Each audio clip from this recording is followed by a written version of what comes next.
ሰላም እንዴት ናችሁ? በቆንጆ ፊልም መተናል። ፊልሙን ላይክ በማድረግ ጀምሩ እያልን ቤተሰብ ያልሆናችሁም ሰብስክራይብ በማድረግ ቤተሰብ ሁኑ። ፊልሙ ሲጀምር ጉ የሚባል ዶክተር ለታካሚው ባደረገው እንክብካቤ ተደስታ ስታመሰግነውና ከልጇ ጋር እንዲተዋወቅ ስልክ ስጠይቀው እናያለን። ከዛም አብሮት የሚሰራ ጓደኛው ፍቅረኛ እንዳለው ቢናገርም ሴትዮዋ ስታስቸግር ይስጣትና ይሄዳል። ስትደውል ግን ስልኩ የሆስፒታል ቁጥር ሆኖ ታገኘዋለች። ወደ ክፍሉ ሲመለስም ዚ የምትባለው ዶክተር ትመጣና ላንተ ብዬ እዛ ዲፓርትመንት እንደገባው እያወቅ ለምን ለቀህ ትወጣለህ? እሱም የመጨረሻው ውሳኔ እንደሆነ ግን እንደሚያስብበት ይናገራል። በሌላ በኩል ዚያው የምትባል ልጅ ሙዚቃ ስታቀርብ አልተሳካላትም ነበር። ሳሚ የተባለችው ጓደኛዋ አብረው ሆነው እንዲዝናኑና ዘና እንዲሉ ትጋብዛታለች። እዛም እንደደረሰች ጸጉርና ሜካፓን ስታስተካክልላት ጉ የአክስቱ ልጅ ልደት ለማክበር ይገባል። የአክስቱ ልጅ የሆነው ቼንግ ከሴቶች ጋር እንዲቀራረብና ፍቅረኛ እንዲኖረው ቢመክረውም እሱ ግን ያያቸውን በሙሉ ችግር እየፈለገ ሲነግረው ተስፋ ቆርጦ ይተወዋል። ዚያው ለመጀመሪያ ጊዜ ለመዝናናት በመምጣቷ ያለ መጠን ትጠጣ ነበር። ከዛም የአባቷ ቁጥጥር ምን ያህል እንዳሰለቻት ትናገራለች። በሌላ በኩል አባቷ ልጁ ቤት ቶሎ ባለመመለሷ እናቷን ብዙ ነፃነት ስለሰጠቻት ይህ እንደተፈጠረ ይናገራታል። ዚያውም ስለሰከረች ፎቶ ተነስታ ትለቃለች። ይህንን የተመለከተው አባቷም በአስቸኳይ ወደ ቦታው ይሄዳል። ስታየውም ደንግጣ ጉ ያለበት ጠረጴዛ ጋር ትሄድና ትደበቃለች። እሱም ትኩረቱን ለማግኘት የመጣች ይመስለውና ሊያባርራት ይሞክራል። እሷ ግን ጃኬቱን ታነሳና ድጋሚ ለመደበቅ ትሞክራለች። ሲከራከሩም አባትየው ስላያቸው ወደ እነሱ በመሄድ ልጁን እንዴት እንደዚህ አይነት ቦታ ይዞ እንደሚመጣ ይናገረዋል። ጉ ምንም እንደማያውቅ ለመናገር ቢሞክርም ዚያው ግን እነሱ ዝግጅቱ ላይ ባይመጡም እሱ እንደደገፋት እጁን ትይዘውና ፍቅረኛዋ እንደሆነ ትናገራለች። አባቷም ምን አይነት ባለጌ ሰው ነህ? እንዴት ተማሪ ይዘህ መጠጥ ቤት ትመጣለህ? ጉይህንን ሲሰማ ቺንግ ምን አይነት ውርደት ውስጥ እንደከተተው እየተናገረ ይወጣል። ከዛም አባቷ ቤት እየጎተተ ይወስዳትና በይ ሜካፕሽን አጥፊ፣ ህፃን ልጅ እኮ አይደለሁም፣ የዩኒቨርሲቲ ተማሪ ነኝ፣ የማደርገውን አውቃለሁ። አንቺ ገና ልጅ ነሽ፣ አርፈሽ ተምረሽ ፕሮፌሰር ነው መሆን ያለብሽ። አልፈልግም ብላ እያለቀሰች ትሄዳለች። አባቷም ስላመመው እናቷ መድኃኒቱ እንድታመጣለት ይጠይቃታል። ጠዋት ላይም ቁርስ ስትበላ እናቷ አባቷ ለሷ ብሎ እንደሚቆጣ ታስረዳታለች። የአባቷን የሕክምና ወረቀት ስታነብም እናቷ ትቀማታለች። ዚያው ትጠራጠርና ስትወጣ ሆስፒታል ትከተላታለች። እዛም ውጤቱን ፎቶ ስታነሳ ጉ ይዛታል። ትናንት እንዳገኛትና ስትበጣብጣው እንደነበርም ያስታውሳታል። የአባቷ ውጤት እንደሆነ ስትናገር ስላላመናት ጠበቆቹ ሊጠራ ሲል አምልጣ ትሮጣለች። ወደ ቤት ስትመለስ ጉ ይደውላል። ህመሙ ካንሰር ሊሆን እንደሚችል ለተጨማሪ ሕክምናም እንዲያመጡት ቢናገርም አባትየው ግን መሄድ እንደማይፈልግ ሲናገር እሷም እንዳመማት በመናገር አታላት ወስደዋለች። እዛም ጉን ስታገኘው ቀዶ ጥገና ማድረግ እንዳለባት ሲናገር ተነስታ ለአባቷ እንደመጣች ታምናለች። ከዛም ቢሮ ወስዷቸው ተጨማሪ ምርመራ ማድረግ እንዳለባቸው ለአባቷ ቢናገረውም ሳይስማማ ጥሎ ይወጣል። ከዛም ዚህ ትመጣና ከታማሚዎች ጋር ብዙ ባትቀራረብ ጥሩ ነው፣ ራስን ከችግር ታርቃለህ፣ በእኔ ስራ ውስጥ ባትገቢ ደስ ይለኛል። ውጪ ላይ እናቷ እያለቀሰች ስትለምነው ምርመራውን ለማድረግ ይስማማል። እነጉ ከስብሰባ ሲወጡም ሌሎቹ ዶክተሮች ተሰብስበው ጉ ተቀባይነት ያገኘው በቤተሰቡ እንጂ በጉብዝናው እንዳልሆነ ሲናገሩ ትሰማቸዋለች። በሌላ በኩል ቼንግ ሳምን ያን ቀን ካያት ጊዜ ጀምሮ እንደወደዳት ተናግሮ ለማሳመን ቢሞክርም ሳይሳካለት ይቀራል።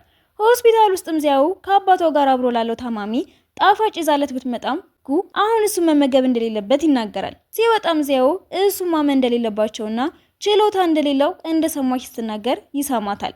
ማናጀሩ ጋር በመሄድም የዝውውሩን ጉዳይ እንዴት እንዳደረጉለት ይጠይቃል። ማናጀሩም እሱን እዚህ ያቆዩት በችሎታው ምክንያት እንደሆነ ቢነግረውም በጣም ተረብሾ እጁ እየተንቀጠቀጠ መረጋጋት ያቅተዋል።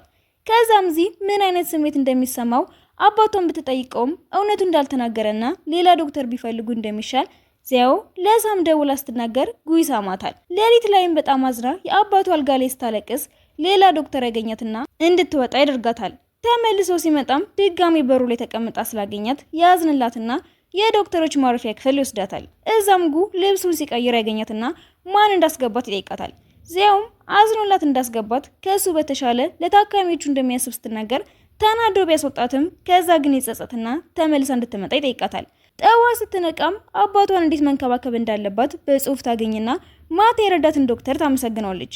እሱም ስለምታወራው ነገር ስለማያውቅ ግራ በመጋባት ሲመለከታት ጉ ከኋላ ሆኖ ይሰማቸዋል። ጓደኛውም ጥሩ ዶክተር እንዳገኘች ትነግራትና ጉን ታገናኛታለች። ዚያው ልታምነው ባትፈልግም እሱ ግን ለስራው ብቁ እንደሆነና አባቷ እንደሚረዳ ይሳምናታል። ወደ አባቷ ጋር ስትመለስም በገንዘብ እጥረት ምክንያት አባቷ ክፍል ውስጥ የነበረው ትንሽ ልጅ እንደማይታከም ይሰሙና ወደ እሱ ጋር ሲሄዱ ጉ እንደከፈለለት ሕክምናውን መቀጠል እንደሚችል ሲነገረው ያያሉ። ከዛም አንድ በጣም ጉዳት የደረሰበት ታካሚ ገባና በጎበዙ ዶክተር ጉ እርዳታ ህይወቱ ይተርፋል። ጉ ጨርሶ ሲወጣም እየተንቀጠቀጠ ነበር። እንደምንም ተረጋግቶ ወደ ክፍሉ ሲመለስም ዚ ወደ እሱ ትመጣና ባደረከው ነገር ላደንቅ እፈልጋለሁ። አሁን ዝውውር መጠየቅ አይጠበቅብህም። ችግሬን የማውቀው እኔ ብቻ ነኝ። በሌላ በኩል የዚያው አባት ቀን በሄደ ቁጥር ፍርሃቱ ስለጨመረ ምርመራው እንደማይፈልግና እንደሚወጣ ይነግራታል። እሷም ይህንን ለጉ ትነግረዋለች። እያለቀሰች ሳያትም ለመርዳት ይወስንና ወደ አባቷ ጋር ሄዶ ምንም ቢፈጠር ኃላፊነቱን የሚወስዱት ቤተሰቦቹ እንደሆኑ ይነግረዋል። እሱም ይህንን ሲሰማ የልጁን ባት ዝብሎት ለመመለስ ይወስናል። ውጤቱ ሲመጣም ካንሰር እንዳለበት ይታወቃል። ዚያውም ለእናቷ ሁሉንም ነገር አብረው እንደሚወጡት ትነግራታለች። አባቷ የበለጠ እንዳይረበሽ ስለፈለጉም ምንም ሳይነግሩት ይቆያሉ። በዚህ ጊዜም ትንሹ ልጅ ይመጣና ከረሜላ ይሰጣታል። እሷ ግን አየር መውሰድ እንደምትፈልግ ነግራው ወደ ጣራ ላይ ትወጣለች። ልጁም የተፈጠረው ለጉ ሲነግረው ወደ እሷ ጋር ይሄዳል። እያለቀሰች ሳያትም ማልቀሷ ጤናዋ ላይ ሊያመጣው የሚችለውን ጉዳት ይነግራታል። እሷም የመጀመሪያ ቀን በመጠጣቷ የሚያመጣውን ችግር የነግራትን ታስታውሳለች። ከዛም አባቷ ታክሞ መዳን እንደሚችል ያረጋግጥላታል። ጥሩ ስሜት እንዲሰማትም ሙዚቃ ይከፍትና ኤርፎኑን ጆሮዋ ላይ ያደርግላታል። ፈገግ ትላለች። እሱም ደስ ስላላት ደስ ይለዋል። ኦፕሬሽኑን የሚያካሂደው ዶክተርም ሙሉ ሆድ ዕቃውን መወገድ እንዳለበት ለሁለቱ ሴቶች ሲናገር ይደነግጣሉ። እሷም ጉንደዛ እንዳላላት ስትናገር ሐኪሙ ይናደድና ይሄ የእሱ ስራ አይደለም የኔ ነው ብሎ ተናግሯት ይወጣል። እነሱም ዚን እንድትረዳቸው ሲለምኗት ጉ ሊዘዋወር እንደሆነና እሱም ማሳመን ከቻለች እንደሚያክምላት ትነግራታለች። እሷም ጉ ክፍል ሄዳ እሱም መለመን ትጀምራለች። አልሳካ ሲላትም በጭንቀት ምክንያት ጸጉሩ እንዳይነቃቀል የሚረዳውን ሻምፖ ይዛለት እንደመጣች ስትነግረው ይበልጥ ይናደድና ከክፍሉ ያስወጣታል። ዚምበር ላይ ስታገኛትም እንዳልተሳካላት ስትነግራት እሷም ትገባና ልታሳምነው ትሞክራለች። ቆይታም ዚያው በሩን ከፍታ ስትገባ እጃቸውን ተያይዘው ታገኛቸውና ደንግጣ ልትወጣ ስትል ጉ ያስቆማታል። ከዛም የምታወራው ነገር ካላት መግባት እንደምትችል ሲነግራት ዚ ደግሞ አውርተው እንዳልጨረሱ ነግራው ትወጣለች። ከዛም ዚያው የድሮ ፍቅረኛሞች ስለመሰሏት እሱ ላይ ማሾፍ ትጀምራለች። እሱም እየሳቀ እንድትወጣ ሲነግራት መጀመሪያ አባቷን ጉዳይ ማውራት እንዳለባቸው ነግራው ስጦታዋን ደግሞ ካልወደደው የፈለገው እንዲጠይቃትና ለማድረግ ፈቃደኛ እንዲሆነች ትነግረዋለች። እሱም ብርቱካን እንድታመጣለት ይልካታል። ወደ ሌላኛው ሐኪም በመሄድ እንዴት ሊያድነው እንደሚችልም ይነግረዋል። እሱም ይህ ያንተ ፍልስፍና ነው፣ ማዳን እችላለሁ ብለህ ካሰብክ ራስህ አክመው፣ እኔ ግን ችግር ውስጥ መግባት አልፈልግም። በነጋታውን በሩ ላይ ቆማ ያገኛትና አብረው ምሳ እንዲበሉ ይጠይቃታል። እሱም ጓደኛዋ ጋር ትደውላትና ጥሩ ሬስቶራንት እንድትጠቆማት ትነግራታለች። እዛ ሲደርሱ ግን ጠረጴዛው በአበቦች አሸብርቆ ሲያዩት ሁለቱም ግራ ይገባሉ። እሱም ስለ አባቷ እንጂ ስለ ሁለቱ ግንኙነት ለማውራት እንዳልመጡ ሲናገር ድንጋጤው ይጨምራል። በፖስታ የያዘችውን ሰጥታው ሮጣ ትሄዳለች። ሲከፍተውን ብር እንደሆነ ይመለከትና በምታደርገው ጥረት ይገረማል። ወደ ሆስፒታል ተመልሶም ለሌላኛው ሐኪም የተፈጠረውን ሲነግረው ሊቆይ እንደወሰነ ይጠይቀዋል።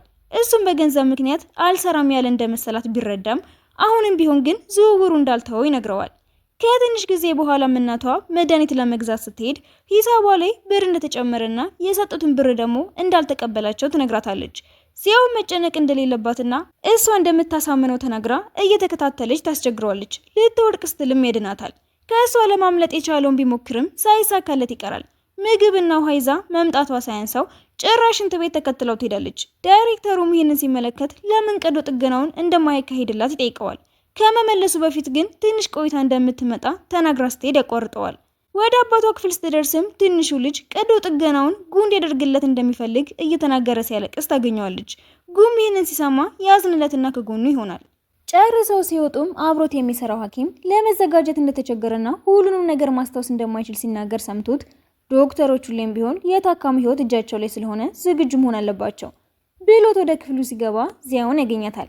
እንድትቀመጥ ሲነግራትም ትንሹ ልጅ የሰጠውን ስጦታ ተሰብርበትና እንደምታስተካከለው ስትናገር አንዳንድ ነገሮች ከተሰበሩ አይስተካከሉም። ከዛም ለምን ቀዶ ጥገናውን እንደማይደርግ ምክንያቱን ሲነግራት ከዚህ በፊት ባደረገው ቀዶ ጥገና ሳይሳካለት እንደቀረ ከዛ ጊዜ ጀምሮ ደግሞ እጁ እንደሚንቀጠቀጥ ቢነግራትም ልታምኑ አልቻለችም። በሌላ በኩል ቺንግ ሳምን ይከተላትና ያለችበት ድረስ ሲሄድ እነሱም ተወራርደው በመጨረሻውን ፊቱ ላይ ጅል ብላ ጽፋ ጥላው ትሄዳለች። በዚህ ምስሉ ይነደድባታል። በነጋታው የዚያው ጓደኞች አባቷን ለመጠየቅ ይመጡና ስለ ካንሰሩ እንዳያወሩ ታስቆማቸዋለች። ስትወጣም ለአባቷ እንዳልነገሩ ታስረዳታለች። ልጅቷም የሙዚቃ ቡድኑ ላይ የሚጎል ሰው ስላለ እድሏ እንድትሞክር ትነግራትና ወደ ዳይሬክተሩ ትሄዳለች። እሱም አሁን ላይ ምንም አዲስ ሰው እንደማይፈልጉ ሲነግራት እያዘነች ስትመለስ ጣራው ላይ ጉን ታየዋለች። እሱም ምን እንደሆነ ሲጠይቃት ቡድኑ ላይ ተሳተፊም ተብዬ ነው፣ አንተስ ምን ሆነህ ነው? እሱም እንዴት ያደረገው ቀዶ ጥገና እንደከሸፈ በእሱ ምክንያት ሰው እንደሞተ ይነግራታል። ዚያውም ምን ያህል ለበሽተኞች እንደምትጨነቅ አይቻለሁ፣ የእሱ መሞት ደግሞ ያንተ ጥፋት አይደለም። ከዛም ስለተማሩበት ዩኒቨርሲቲ ሲያወሩ አባቷ ይደውልላትና ከመሄዷ በፊት አባቴን ብታክመውም ባታክመውም ምርጥ ዶክተር መሆንህን ግን መርሳት የለብህም።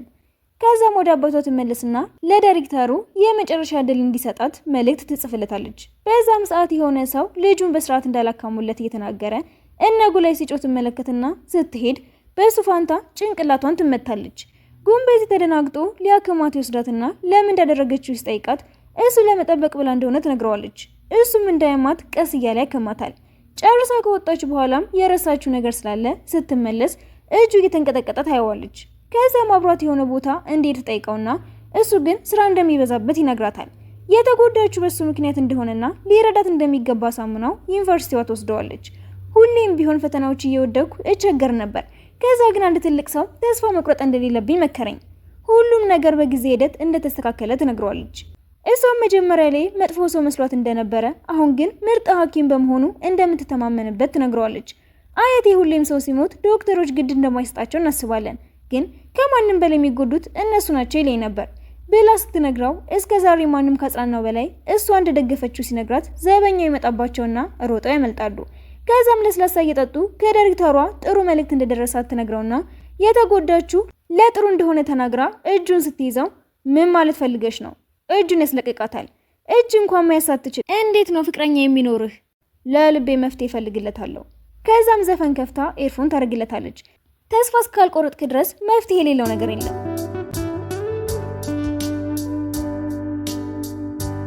በነጋታውም ጉ የሟቹ ሚስት ጋር ይሄዳል። እሷም አንተ የቻልከውን አድርገሃል፣ ምንም ጥፋት የለብህም። እርሱም ክፍሉን እየተዘዋወረ ሲመለከትም ለምን እንደጀመርክ አትርሳ የሚል ጥቅስ ሲመለከትና የቻለውን ሁሉ ማድረጉን በማመን ወደ ሆስፒታል ይመለሳል። ከዛም ትንሹ ልጅ እያየው ያለ ዚያውን አባቷ ጭንቅላቷ ላይ ስላለ ቁስል ሲጠይቃት ትንሽ ነገር እንደሆነ ትናገርና ከጉ ጋር ትወጣለች። እሱም የአባቷን ቀዶ ጥገና ለማድረግ መስማማቱን ሲናገር አባትየው ይሰማቸዋል። ከዛም ሰዓት ጀምሮ ፍርሃቱ በጣም ይጨምርበታል። ከእንቅልፉ ሲነቃም ማንም አጠገቡ ባለመኖሩ ይናደድና ይጮህባቸዋል። እሷም ለእናቷ አሁን ምንም መናገር እንደሌለባቸውና ጉ እንደሚያክመው ትነግራታለች። በዛም ሰዓት አባቷን ነርሷ ለቀዶ ጥገናው እንዲዘጋጅ ስትነግረው ነገሮች እንዲረጋገጡ በሚል ሰበብ ሚስትና ልጁን ያስወጣቸዋል። ልብሱን ለባብሶ ትንሹ ልጅንም ምንም እንዳይነገር አስጠንቅቆት ይወጣል። በሌላ በኩል ጉ ቤት ሲደርስ ዚ እናቱን እያገዘች ያገኛትና ለምን ዚ እንደማይገባት እየቀለዱ ይናገራሉ። በሌላ በኩል ነዚያው ወደ ክፍሉ ሲመለሱም አባቷን ሊያገኙት አልቻሉም። በተመሳሳይ ሰዓት የጉ እናት ቤተሰብ መመስረት እንዳለበት ስትናገር ከሆስፒታል ደወለትና የተፈጠረው ይነገረዋል። እሱም በፍጥነት ወደዛ ሄዶ ለመፈለግ ከዚያው ጋር ይወጣሉ። በመንገዳቸውም ላይ ጃኬቱን ይስጣትና የሚጠጣ ነገር ይገዛላታል። ከዛ ለምን አባቷን በስሙ እንደምትጠራው ጠይቃት ልጅ እያለች ከቤት ጠፍታ እንደነበርና አባቷም በዚህ ተናዶባት አባቷ እንዳልሆነ እንደተናገረ ትነግረውና ቢሆንም ግን አሁን ተመልሶ እንዲመጣ እንደምትመኝ ትነግረዋለች። በዚህም ሰዓት እናቷ ትደውላትና ባቡር ጣቢያ እንደታየ ስለነገረቻት ወደዛው ይሄዳሉ። እዛ ሲደርሱ ግን አባቷ ምን ያህል በልጁ እንደሚኮራ ሲያወራ ያገኙታል። አብረው እንዲሄዱ ስትጠይቀውም እንደራበውና መብላት እንደሚፈልግ ሲናገር ልትከለክለው ትሞክራለች። ግን ችግር አይመጣም ብሎ ቀዶ ጥገናውን እንደሚያራዝመው ይነግራትና ይሄዳሉ። ሲደርሱ ሕፃን እያለች ምን ያህል ከሱ ጋር መብላት ትፈልግ እንደነበር እንደሚያውቅ ነግሯት አሁን እንዲበሉ ይጠይቃታል። ካንሰር እንዳለበትም እንዳወቀ ይነግራታል። ከዛም ስለሷ ብዙ እንደማያውቅና እንደዚህ ባለ ሁኔታ ውስጥ ሊለያት እንደማይፈልግ ሲናገር እንባውን መቆጣጠር አቅቷት በሩ ላይ ታለቅሳለች። ጉ ተከትሏት ይወጣና ብዙ ካለቀሽ ደም ግፊት ይዝሻል፣ በዛ ላይ በጣም አስቀያሚ ነው የምትሆኚው፣ እንዴት ሰውን አስቀያሚ ነሽ እያልክ ታጽናናለህ? እሱም ያቅፋትና ዝም እስክትል ጠብቆ ወደ ሆስፒታል ይመለሳሉ።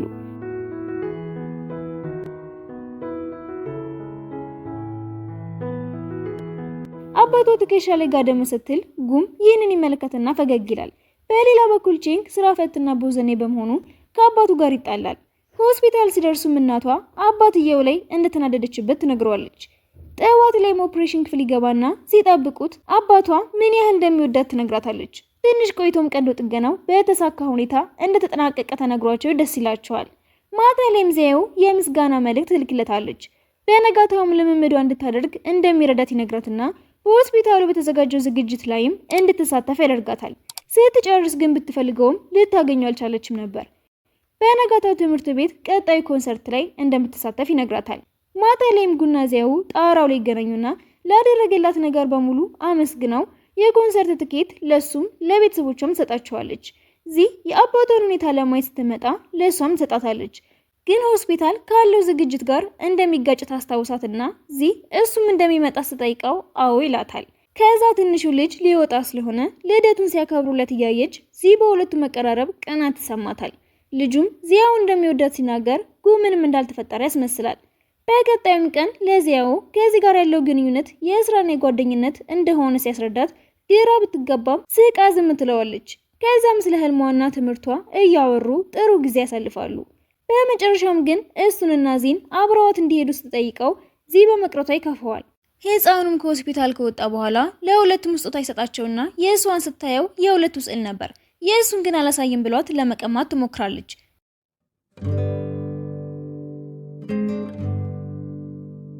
ከዛም ብቻውን ሲያየው እሷን ኮቱን ሲያለብሳት የተሳለ ነበር። በቀጣዮቹ ቀናትም ለኬሞቴራፒ አባቷ ሲመጣ የምታክመው ዚህ መሆኗን አስታውቅ ይደብራታል። መልእክት ስትልክለትም ሊመልስላት አልቻለም። ከእናቷ ጋር በመሆን ቢንከባከቡትና የተለያየ ምግብ ቢሰጡትም አባትየው መመገብ አልቻለም ነበር። በዛም ሰዓት ግንጉ ወደ ክፍሉ ሲገባ ዚያው ረፍት ይሰማታል። እሱም የሚወደውን ምግብ እንዲበላ ያሳምነዋል። ከዛም ሌላኛው ዶክተር ይመጣና ለነሱ እንደሚጨነቅ ይናገራል። ማታ ላይ እሷ የምስጋና መልእክት ልካለት ልምምዷን ትቀጥላለች። እሱም ትኬቱን ያገኘውና ለዚህ የሐኪም ቤቱ ዝግጅት ላይ እንደማይሳተፍ ይነግራታል። ኮንሰርቱ ላይ እሷ እጇ እየተንቀጠቀጠም ቢሆን አቅርባ ትጨርሳለች። ከዛም የአንድ ልጅ መሳሪያ ጋር ትጋጭና ጉይንን ተመልክቶ ሊሄድ ሲል የሚያውቀው ሰው አግኝቶት ልጁ እንዲተዋወቃት ይጠይቀዋል። እሱም ሀሳቡ ዚያው ጋር ስለነበር ወደ እሷ ሄድና በጥሩ ሁኔታ እንደተጫወተችው ይነግራታል። ከዛም የልጅቷ መሳሪያ ደህና እንደሚመስል ግን ካልሆነ አዲስ እንደሚተካላት ሲናገር ልጆቹ ማን እንደሆነ ይጠይቁታል። በዚህ ጊዜም ዚያው አድናቂዋ እንደሆነ ተናግራ ይዛው ትወጣለች። ለምን መጣህ? ስለጠራሽ ነዋ። አመሰግናለሁ። ከዛም አንድ ላይ ሲሄዱ እጇ እንደቀዘቀዘ አስተውሎ ጃኬቱን ይሰጣታል። ቤት ስትደርስም በደስታ እየፈነደቀች ጃኬቱን ስታየው ትኬቱን አግኝታው ወደ መስኮት ትጠጋለች። አሁንም ቆሞ ታየውና ደውላ ለምን እንዳልሄደች ስትጠይቀውም በሰላም መግባትሽን ለማወቅ ነው። በድጋሜ አመሰግናለሁ ትለዋለች። ቤት ሲደርስም ቤተሰቦቹ ዚን እንዲያገባ ይጨቀጭቁታል። እሱም የስራ ባልደረባው ብቻ እንደሆነች ቢናገርም እንደዛም ሆኖ አላቁምም ሲሉት የራሱን ቤት ለመከራየት መፈለግ ይጀምራል። ለጊዜውም ሆስፒታል ለመቆየት ይወስንና ለዚያው ጃኬቱን እዛው እንድታመጣለት ይጠይቃታል። እሷም ጃኬቱን ስታጥብ ቀለሙን አበላሽታው ይዛው ትሄድና ስላበላሸውት የፈለግከውን ቅጣኝ። እሱም እጇን ይዝና ከሐኪም ጋር ቀጠሮ ስለያዘላት እንድትታየው ይነግራታል።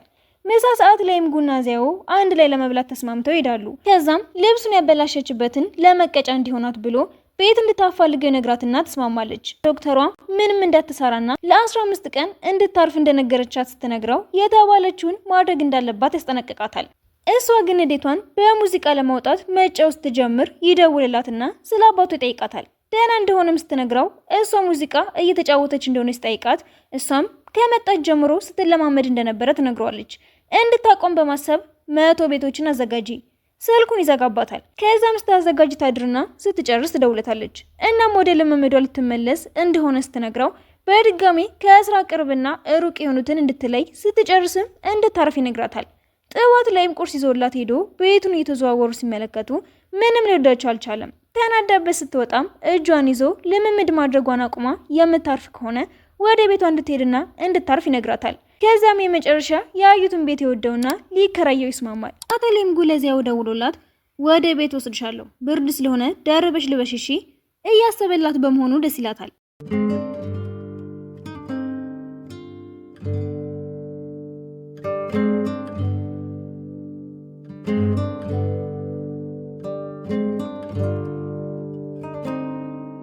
ከእሷ ጋር አውርቶ እንደጨረሰም እናቱ ትደውለትና ቤት እንዲመጣ ትነግረዋለች። ሲደርስም ከአባቱ ጋር ማውራት እንዳለበት ስታስረዳው ለዚያው ሊቆይ እንደሚችል መልእክት ይልክላታል።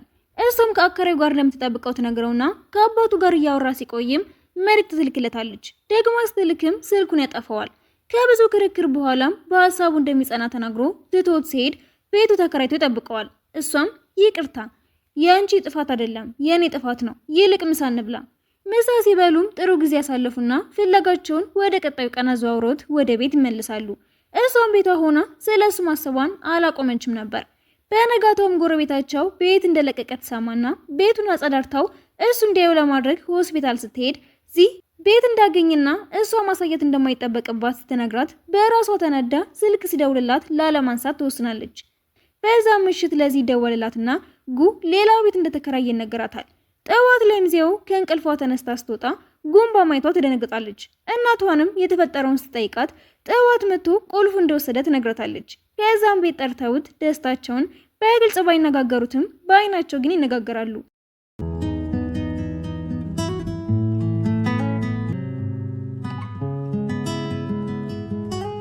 ከጥቂት ቀናት በኋላም እሱን ለማግኘት ሆስፒታል ስትሄድ እየወጡ ስለነበር እንድትቀላቀላቸው ጠይቃትና ትሄዳለች። ለእሷ በሚያደርገው እንክብካቤም ዚ በጣም እየቀናች ነበር። እሱ መታጠቢያ ቤት ሲሄድም ዳይሬክተራቸው ዚና ጉ ቢጋቡ ጥሩ እንደሆነ ተናግሮ ማውራት እንዳለባቸው ሲያወሩ ዚያውን ባውን መቆጣጠር ስላልቻለች ትታቸው ትወጣለች። እሱ ሲመለስም ያጣታል። ከእሷ ጋር ስላለው ግንኙነት ማውራት ሲጀምሩም እሷ የታካሚ ቤተሰብ ብቻ ሳትሆን የምወዳትም ልጅ ናት ብሎ ትተዋቸው ይወጣል። እሷን አስቁሟትም በጣም ነው የምወድሽ፣ ልቤ ላንቺ ብቻ ነው የሚመታው። የአያቱን የእጅ ጌጥ ሰጣታል። ወደ ቤት ሲመለሱም ለስላሳው ላይ እንደሚወዳት የጻፈውን ትመለከትና እሷም እንደምትወደው ትናገራለች። በዛም ሰዓት ይደውላለት ይሄዳል። እሷም ለምንድን ነው እያለው ገና ህፃን የሆነች ልጅ የመረጥከው? እውነት ነው ህፃን ናት፣ ቢሆንም ግን እኔ የምወደው እሷን ብቻ ነው፣ አንቺ እንደ ባልደረባ ብቻ ነው ያየሁሽ ይላትና ማልቀስ ትጀምራለች። በነጋታውም ጉና ዚያው ፊልም ለማየት ይስማማሉ። ዚያው ሲኒማ ቤት ተጠብቀው አርፍዶ ይደርሳል። ይቅርታ ስለቆየው። ችግር የለውም ስራ እንደሚበዛብህ አውቃለሁ። ከዛም ሲመለሱ ሽርሽር እንደሚወስዳት ቃል ይገባላታል። በነጋታውም ሁሉም አንድ ላይ በመሆን ወደ ሽርሽር ሊሄዱ ሲሉ ዚያው ሂል ጫማ አድርጋና በጣም አምሮባት ስለነበር ጉፈዞ ይቀራል። በጫማው መሄድ አለመቻሏን ሲመለከትም የሚመቻትን ያመጣላታል። እሷም ቆንጆ ሆና እንዲያያት ስለፈለገች እንዳደረገችው ትናገራለች። ምንም ብትለብሽ ያምርብሻል። እሷም ሁሌም አብሮ እንዲሆኑ ትመኛለች። ከዛም ሲመለሱ ቺያን የሚባል ልጅ ከእሱ ጋር ኮንሰርት እንድታቀርብ ይጠይቃታል። ጉም ልጁን እንዳልወደደው እሷን ግን ስለሚያምናት መሄድ እንደምትችል ይነግራታል። ከዛም ማታ እራት ሲበሉ ሁለቱ ወንዶች እርስ በርስ መቀናናታቸውን ይቀጥላሉ። ጉም ለስራ ስለተደወለለት እንድትሄድ ይነግራትና ይወጣል። እሷን መጣላታቸውን ስላየች ትታ ትወጣለች። ማታ ላይም ዚያው ለቀጠሯቸው ስታረፍድም ከቺያን ጋር እንደሆነች እያሰበ ትመጣለች። አስተማሪዎቼ ብዙ ስራ ሰጥተውን ነው ያቅፋትና እጇ ላይ ሳኒታይዘር አድርጎ ሾርባ ይቀርብላታል። እየበላች እያለም ከቺያን መልእክት እንደገባለት ሲመለከት ቅናት ይሰማዋል። ይህንን ታስተውላለች። ወደ ቤት ሲመለስም ቤተሰቦቹ ዚን እንዲያገባት ቢመክሩትም እንደማይፈልግና ዚያውን እንደሚያስተዋውቃቸው ይነገራል። በነጋታውም አንድ ላይ ምግብ እየበሉ ስራ ይደወልለታል። እሷም ቢከፋትም ማታ ላይ ግን ተገናኝተው አብረው ፎቶ እየተነሱ ጥሩ ጊዜ ያሳልፋሉ። በቀጣዩ ቀንም የሳሜድሮ ፍቅረኛ ይመጣና ይረብሻታል። ቺንግ ይህንን ሲመለከት ተናዶ ይጣሉና ቁስሉንም ስታከምለት እንደሚወዳት ይነግራታል። ማታ ላይም ሴቶቹ ሊዝናኑ ሲወጡ የሆነ ሰው ይረብሻቸውና ጉመቶ ወደ ቤት ይወስዳታል። በመንገዳቸውም ላይ በፍቅር ግንኙነት ውስጥ ርቀት ያስፈልጋል ያለውን አስታውሳ ትጣለዋለች። በነጋታውም ሽርሽር ሊወስዳት እንደሆነ ለጓደኛዋ እንድትነግራት ያደርጋል። ከዛም ተዘጋጅና አንድ ላይ ይሄዳሉ። እንደደረሱም በጥሩ ሁኔታ ሲዝናኑ ይቆዩና ማታ ሻወር ስትወስድ የሆነ እንስሳ አይታ ትጮኻለች። ሲገባም እንዲወጣ ተጠይቀውና ስላፈረ ለእሱ ሌላ ክፍል ይከራያል። በድንገት ግን መብራት ስለጠፋ ደንግጣ ስትወጣ በጨለማም ቢሆን እለይሻለሁ ደስ እያለት ይተቃቀፋሉ። በጠዋት ተነስተውም ፀሐይ ስትወጣ ለማየት ሄዳሉ። እሱም ስራ የጀመርኩት እዚህ ቦታ ነበር፣ እኔም ከጓደኛዬ ጋር ስመጣ ታመሜ ስለነበር የሆነ ዶክተር አክሞኛል። እሱም እራሱ እንዳከማት ነግሯት የድሮ ፎቶውን ሲያሳያትም ወፍራም ስለነበር እያሸፈችበትና እየተሳሳቁ ጥሩ ጊዜ ያሳልፋሉ። ሲመለሱም ቀድመህ የወደድከኝ አንተ ነህ አይደል?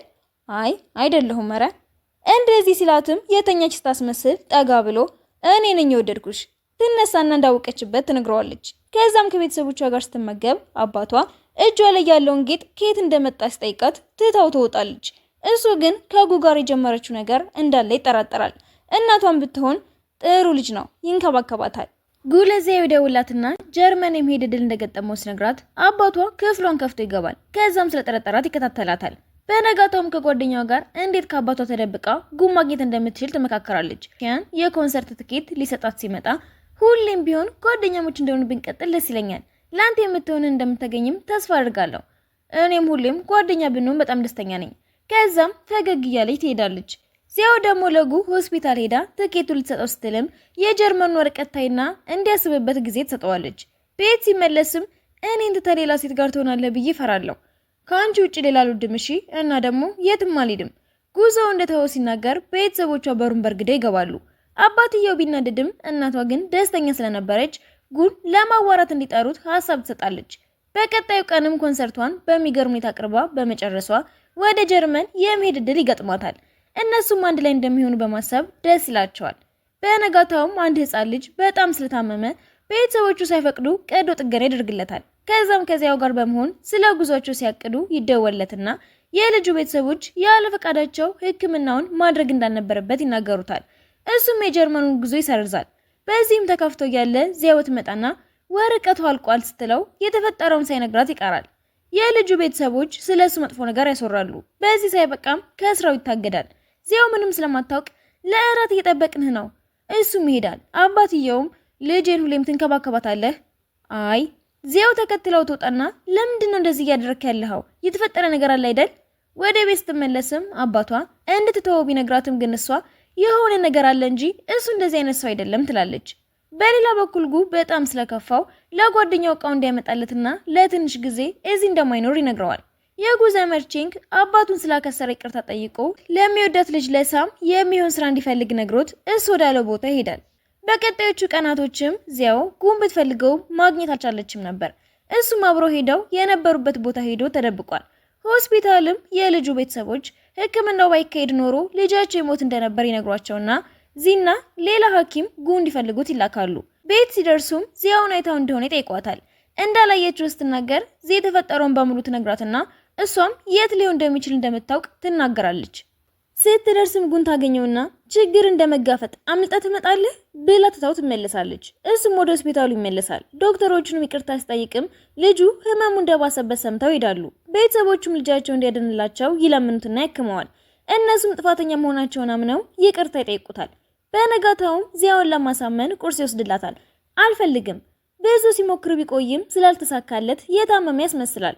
እሷም እውነት መስሏት ምግብ ሰርታ ስትወስድለት ውሸቱ እንደሆነ ትደርስበታለች። ሊያሳምናት ሲሞክርም ለእኔ ጊዜ ኖሮ አያውቅም፣ በዛ ላይ ምንም አትነግረኝም፣ እንደዚህ አይነት ግንኙነት ምን ያደርግልኛል ታዲያ ብላው ትወጣለች። ጠዋት ላይም ጀርመን እንደማትሄድ ለኤጀንቷ ትነግራታለች። ከዛም ስለ ልጁ መጥፎ ነገር ታነብና የልጁ ቤተሰቦች ጋር በመሄድ ጥል ታስነሳለች። ጉም የድሮ ታሪክ እንደሆነ ተናግሮ ያረጋጋታል። ከዛም በኋላ የትም ጥዬ አልሄድም ትለውና በደስታ አንድ ላይ ጥሩ ጊዜ ያሳልፋሉ። ጠዋት ላይም ልደቷ ስለሆነ ቀኑን አብሯት እንደሚያሳልፍ ይነግራታል። ማታ ላይም ሬስቶራንት ይቀጥራታል። እሷ ግን ከቤተሰቦቿ ጋር ስለነበረች አልተመቻትም ነበር። ሬስቶራንቱ ተዘግቶ ወደ ቤት ሲመለስም እሷን በማግኘቱ ይገረምና ይቅርታ ምንም ማለት አይደለም፣ እራት በልታው ኬክ ይቆርሳሉ። ከዛም በጣሳ ክዳን እንድታገባው ይጠይቃትና በቅርቡ ትክክለኛ ቀለበት አድርግልሻለሁ። በነጋታውም ጓደኛውን የዳይመንድ ቀለበት እንዲያሰራና ዚያውን እንደሚያገባት ሲያወራ ዚ ትሰማዋለች። እሱም አንድ ቀን አንቺም የሚወድሽን ሰው እንደምታገኝ ተስፋ አድርጋለሁ፣ እኔም ለቀጣይ ህይወት ጥሩን በሙሉ እመኝልሃለሁ ብላው የዚያውን አባት ውጤት ታይና ትከፋለች። ማታ ላይም ጉ በቶሎ ሊያገባት እንደሚፈልግ ለዚያው ይነግራታል።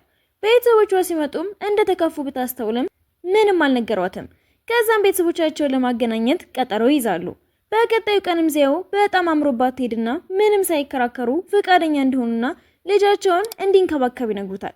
ዚያው ግራ ተጋብታ ምን እየተፈጠረ እንደሆነ ስጠይቀውም የአባቷ ካንሰር እያዋሰ እንደሆነ መፍትሄ እንደሚፈልግለት ሲነግራት በጣም ተከፍታ ማልቀስ ትጀምራለች።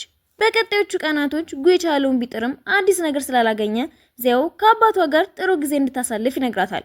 እሷም እንደተባለችው አብሯቸው ትዝናናለች። አባቷም ለጉ ልጁ ሁሉንም ነገር እንዳወቀች ይጠይቀዋል። እሱም እንደነገራት ሲነግረው ሁሌም ከጎኗ ሁን ብሎ ቃል ያስገባዋል። በነጋታውም ለሳም የጥሪ ወረቀት ስትሰጣት ካፌው እንደገዛችውና ቼንግ ተመልሶ ይመጣ እንደሆነ ትጠይቃታለች። እሷም እየመጣ እንደሆነ ትነግራታለች። ከዛም ቼንግ ይመጣና አብሯት እንዲሰራ እንድትፈቅድለት ይጠይቃታል። በቀጣዩም ቀን ቀሚስ ሊመርጡ ሲሉ አባቷ ይታመማል። ግን ልጁ እንዳታውቅ ይደብቀዋል። የሙሽራ ቀሚሱን ለብሳ ስትመጣም ጉ ዘውዱን ያደርግላትና ብዙ ፎቶዎች ያነሷቸዋል። ቤተሰቦቿ ሲመጡ ማልቀስ ትጀምራለች።